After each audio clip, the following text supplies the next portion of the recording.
Commençons par comprendre les principes et terminologies fondamentaux. Tout d'abord, une planète qui ne se situe pas dans notre système solaire se nomme exoplanète.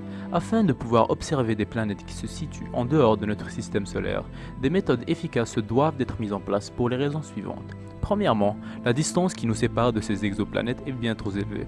Ensuite, la lumière des étoiles hautes de ces planètes est largement supérieure à ces dernières. Et enfin, ces exoplanètes manquent considérablement de luminosité. Il y a donc différentes manières de rechercher ces exoplanètes.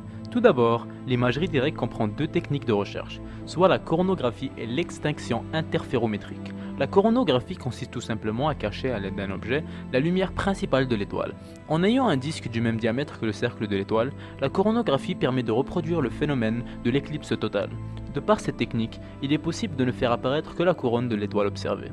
Un autre type d'imagerie est l'extinction interférométrique, qui est simplement une façon plus raffinée de diminuer le flux d'une étoile. La méthode de micro-lentille gravitationnelle est quant à elle utilisée pour détecter les exoplanètes très distantes de la Terre.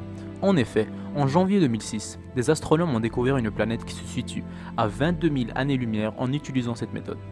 L'optique adaptive aide à réduire les effets perturbateurs causés par l'atmosphère terrestre.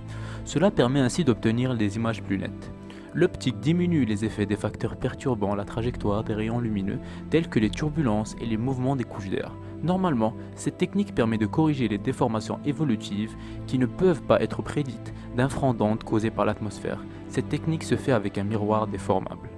Une autre méthode utilisée est la méthode des vitesses radiales. Elle permet de mesurer les décalages entre les différents spectres mesurés.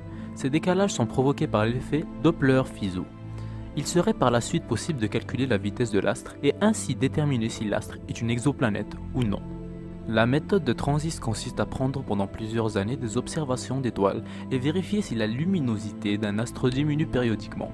Si oui, il s'agit alors d'un transit, c'est-à-dire un corps qui tourne périodiquement autour d'une étoile. De par cette méthode, on peut calculer la période de révolution de la planète autour de l'étoile, et parfois même le diamètre de celle-ci.